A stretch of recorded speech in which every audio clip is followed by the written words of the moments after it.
Excellent. Cheers. How long am I? So are you good for 12 minutes again? 12 minutes? I'll give you a 2-minute warning. Okay, excellent. Cheers. Thank you. So first I should warn, I wasn't quite sure how long. I thought it was a little bit longer than that. So I've got more slides than I can possibly address. So I'm going to be skipping through things. So just bear with me there. I'm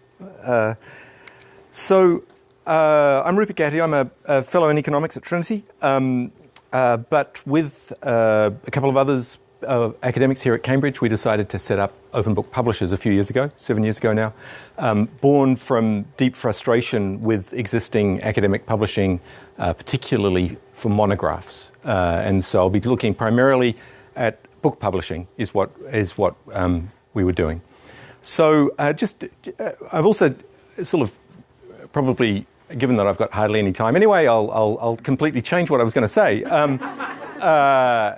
But one of the things that came up was just sort of the whys, and one of the things that comes out from a lot of things that I was listening is, Cambridge is a really good place to do things.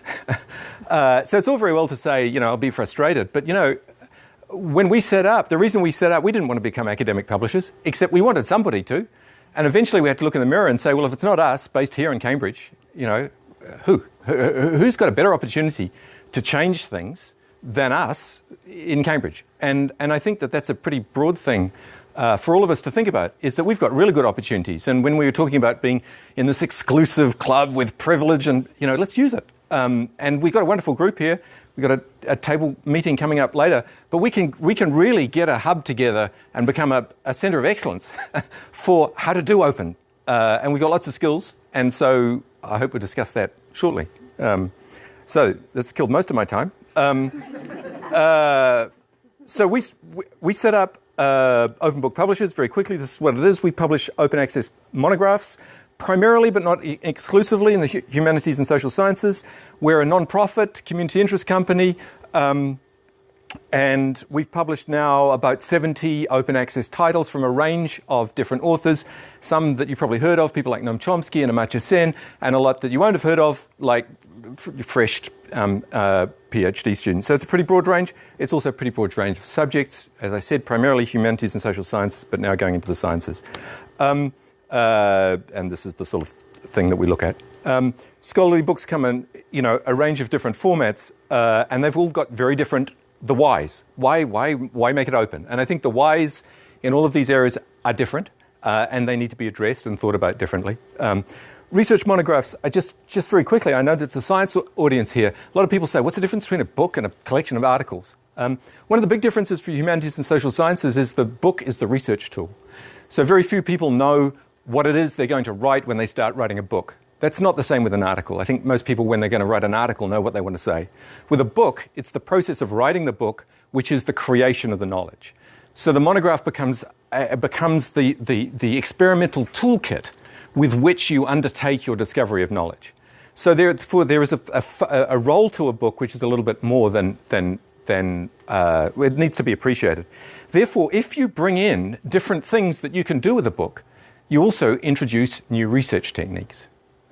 So that's one of the things that I think we're trying to do with open access, and some of the things that we're doing is bring new tools in.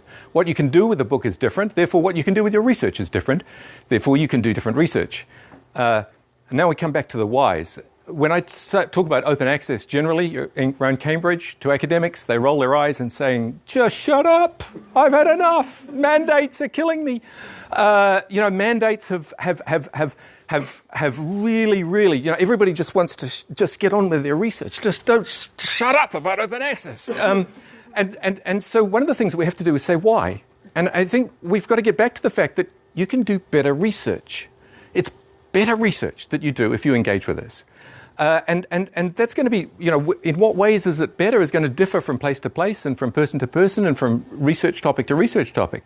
But I think we really do need to focus in on that and encourage people to understand that it is better research that we're after here. For a research monograph. For teaching, it's, again, the whys. And one of the things is also you get more readers. So for us, we're getting about 400 readers per month per title for each of our books. That's about 5,000 readers a year. And research monographs in the humanities, social sciences have sales of about 200 to 400 total in the lifetime of the entire book. Yeah, that's tiny. Yeah. So we're getting sort of 2 orders of magnitude more readers with open access. So there's a deliverable. There's something we can say, look, this is better because more people are reading it. Who they are, I'm not quite sure about. Are they all academics? I don't know. Are they people? Are we engaging with a broader community? If I'm a humanities subject, I probably want to do that. But who are the people that we're engaging with? I think that's research we've got to better understand. But we're definitely engaging with more people. Secondly, here I've got readers over the years. What I really want to point out is we've got lots of different platforms where our books are available.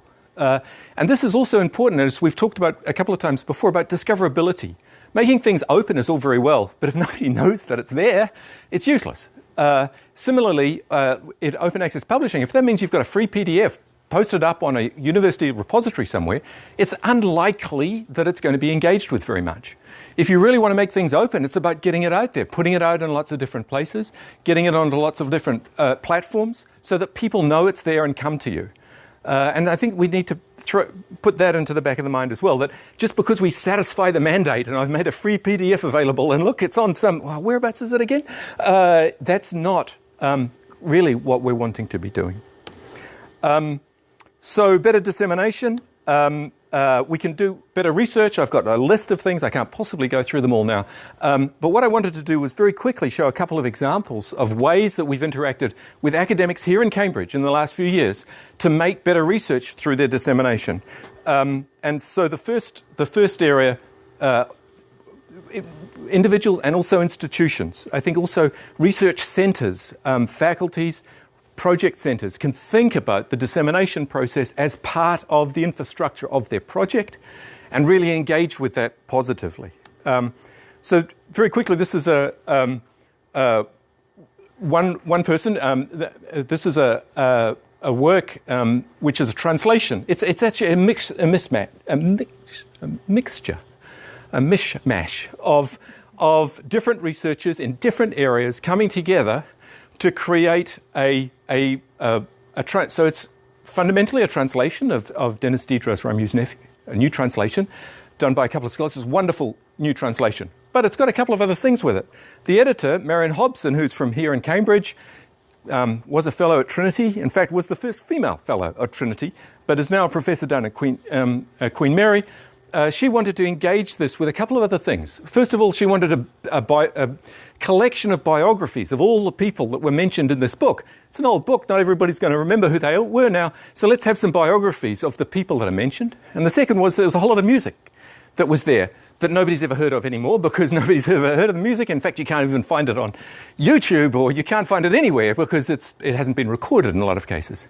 So she put together a big bibliography of the people involved, talked to the people at the Conservatoire in Paris who played a whole lot of music, got their students to record and play music, so they recorded all the music. And so now we've got scholars in 3 different places doing 3 different things, all CC BY. We've got a biography being collected over here, we've got a translation over here, we've got music being created over here. They've mixed them together and they've created this, all CC BY. And each of them will talk to you. The music people say they've produced an album. The editor has produced this collection of biographies. The translators have produced a translation. They've put it together and they've got something new. Now, there was no requirement for them to have all coordinated. It's CC BY. That's what you can do with CC BY material, is that if you put it up and make it available, people can bring it in from various different ways and create something new. CC BY, sorry, Creative Commons attribution only. It means that you've put it up so that it can be used and reused by other people, rather than having copyright protection that you can't do anything with it. Okay, so that's one example. I've got the book actually. People like having books. Oh, I've got it in my bag. But anyway, it's a book, you know. It's got gravity affects it, you know.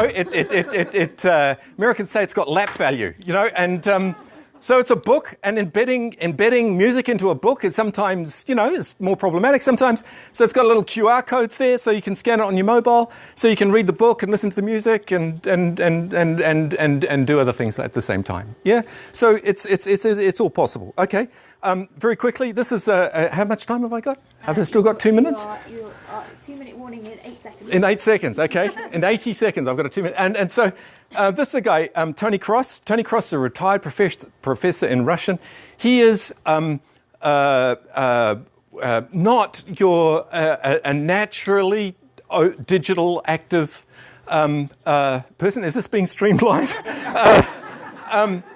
He had together all the files from a lifetime's research. It's a fantastic archive of every note, of everything. It's an annotated bibliography of first-hand English language accounts of the Russian Empire from 1613 to 1917. This is everything he ever came across during his entire lifetime. He's written it down and he's written notes on it. So it's fantastic. And it's on index cards. Yeah? And so he says, look, that's silly on an index card. Let's publish it, but let's do more than that. We get a book in 10 years' time. It's going to be sitting there somewhere.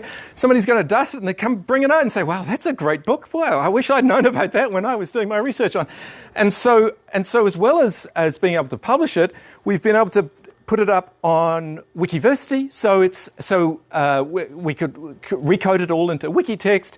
It's up on Wikiversity. So now it's also a socially editable resource for people to work with, so that now it's the stuff that he didn't find in his lifetime, other people have found, they can add it.